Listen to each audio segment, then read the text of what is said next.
So hi అండి, నేను మీ RN. మీరు చూస్తున్నారు Telugu trader RN YouTube channel. So ఛానల్కి ఎవరైనా ఫస్ట్ టైం వస్తే దయచేసి సబ్స్క్రైబ్ చేసుకోండి అండ్ బెల్ ఐకన్ కూడా ఆన్లో పెట్టుకోండి. సో దట్ నే వీడియో వచ్చినా మీకు వెంటనే అయితే నోటిఫికేషన్ వస్తుంది. ఓకే, నేను యాక్చువల్గా క్యాంప్లో ఉన్నాను, ట్రిప్లో. సో నేను ట్రిప్లో ఉన్నా మీకు డైలీ అనాలిసిస్ వీడియో అప్లోడ్ చేయడానికి ట్రై చేస్తున్నాను. సో ఇది నా ట్యాబ్.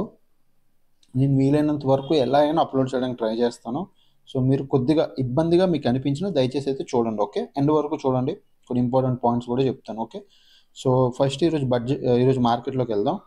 సో ఈరోజు మార్కెట్లోకి వెళ్ళేసరికి బ్యాంక్ నిఫ్టీ ఏం చేసింది, ఒక మంచి హై పెట్టింది. ఓకే, సో ఆల్రెడీ నిన్న ప్రీవియస్లో కూడా నేను మార్కెట్ గురించి ఒక మాట చెప్పాను. ఏంటి, యాక్చువల్ లెవెల్స్ పెట్టుకున్నాను, మీకు 15 మినిట్స్లో చూపిస్తాను రండి.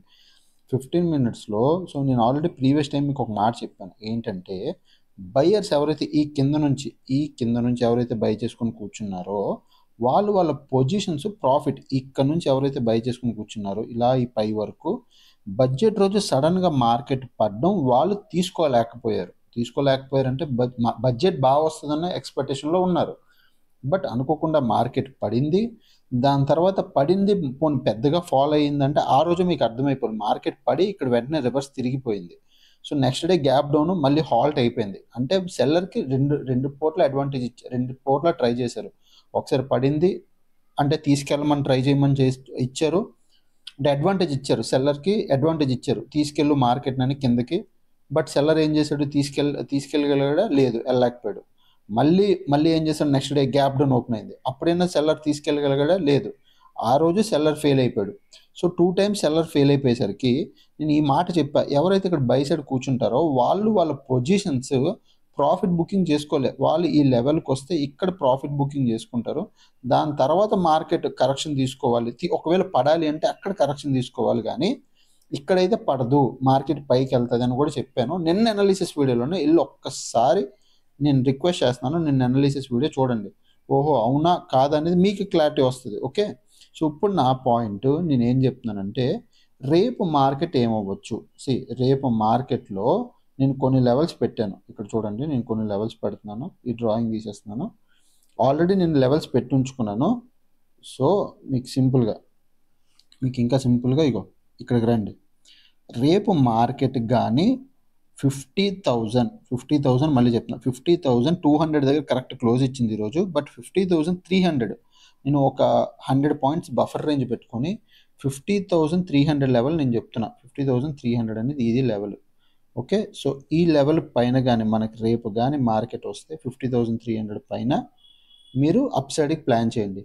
డౌన్ సైడ్కి మాత్రం నిజంగా మార్కెట్ రావాలి అంటే మాత్రం డౌన్ సైడ్కి చాలా పెద్ద లెవెల్ రావాలండి. డౌన్ సైడ్కి ఎందుకు అంటే డౌన్ సైడ్లో ఏం ఇబ్బంది ఉందంటే మార్కెట్ పడితే తప్ప బయర్లు ఎగ్జిట్ అంటే ఇంత బై చేసిన వాళ్ళ పొజిషన్స్ ఎగ్జిట్ అవ్వాలి అంటే 49,400 అంటే ఆల్మోస్ట్ ఇగో ఇక్కడ ఈ లెవెల్ ఉందా, ఈ 49,400 కిందకు వస్తేనే 49,400 కిందకు వస్తేనే మనం డౌన్ సైడ్కి ప్లాన్ చేద్దాం. అప్ సైడ్కి మాత్రం 50,200 ఆర్ 50,300, నేనైతే 50,300 పైకి వెళ్తే నేను అప్ సైడ్కి ప్లాన్ చేస్తాను. ఇది bank Nifty view. Okay, coming to Nifty 50కి వెళ్దాం. నిఫ్టీ 50లోకి వెళ్ళిపోయేసరికి ఇది నిఫ్టీ 50 కూడా నిన్న అనాలిసిస్ వీడియోలో చెప్పాను. ఎంతమందికి అవును సార్ నిన్న మీరు చెప్పారు అన్న మాట గుర్తుంటే ఒకసారి కామెంట్ చేయండి.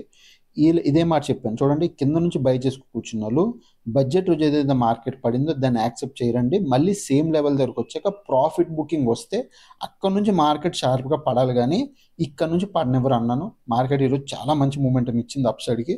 సో దీన్ని బట్టి ఏం తెలుస్తుందంటే బయ్యర్స్ యాక్టివ్ అయ్యారు. ఓకే, బుల్స్ అనేవి యాక్టివ్ అయ్యాయి, కాకపోతే స్ట్రాంగ్గా యాక్టివ్ అయ్యాయి, లైట్గా యాక్టివ్ అయ్యాయి, మార్కెట్ బాగా వెళ్తుంది అనేది తర్వాత విషయం. యాక్టివ్ అయితే అయ్యారని ఒక మాట నాకు అర్థమైంది. ఓకే, ఎందుకంటే ఇప్పుడు ప్రజెంట్ మనం డేటా ఏం చూడట్లేదు, జస్ట్ లెవెల్స్ అయితే చూసుకుంటున్నాం. అది ఇప్పుడు పాయింట్, రేపు ఒకవేళ మార్కెట్ నిజంగా పైకి వెళ్ళాలంటే 23,000 బాగా గుర్తుపెట్టుకోండి, 23,800 పైకి కానీ మార్కెట్ వెళ్ళిందా నేను అప్ సైడ్కి ప్లాన్ చేస్తాను. 23,800 డౌన్ సైడ్కి రావాలంటే 23,400, ఈ 400 కిందకు వస్తేనే డౌన్ సైడ్కి నేను ప్లాన్ చేస్తాను. 23,400 కింద డౌన్ సైడ్కి ప్లాన్ చేస్తాను. 23,800 పైన నేను అప్ సైడ్కి ప్లాన్ చేస్తాను. ఈ లోపల ఉంటే నో ప్లాన్. ఎందుకంటే మార్కెట్ మళ్ళీ చెప్తున్నా, డౌన్ సైడ్ ఫాస్ట్గా పడాలంటే 23,400 కిందే ప్రెషర్ వస్తుంది. బయింగ్ ట్రేడ్లు ఎగ్జిట్ అవుతారు, ప్రెషర్ వస్తుంది, స్పీడ్కి పడుతుంది. 23,800 పైన అప్ సైడ్కి వెళ్దాం. ఎందుకంటే ఎప్పుడైనా మార్కెట్ పైకి వెళ్ళాలంటే ఎవ్రీడే ప్రీవియస్ డే హై అనేది బ్రేక్ చేసుకుంటా మార్కెట్ పైకి వెళ్తుంది. సో 23,800 పైన నేను అప్ సైడ్కి కూర్చుంటా. ఓకే, ఇవి జస్ట్ ఈ రెండే నా లెవెల్స్. సో అప్ సైడ్కి డౌన్ సైడ్కి ఇవే ఈ లెవెల్స్. ఓకేనా, ఇంకా ఛానల్కి ఎవరైనా ఫస్ట్ టైం వస్తే దయచేసి సబ్స్క్రైబ్ చేసుకోండి. చాలా చిన్న వీడియో అని మీరేమో కంగారు పడకండి, ఎందుకంటే ఇప్పుడు ప్రజెంట్ మనం ట్రావెలింగ్లో ఉన్నాం కాబట్టి వీలైనంత వరకు నేను అనాలిసిస్ వీడియో అయితే డెఫినెట్గా పోస్ట్ చేయడానికి చూస్తాను. Okay, thanks for watching and అందరికీ, and bye bye, love you all.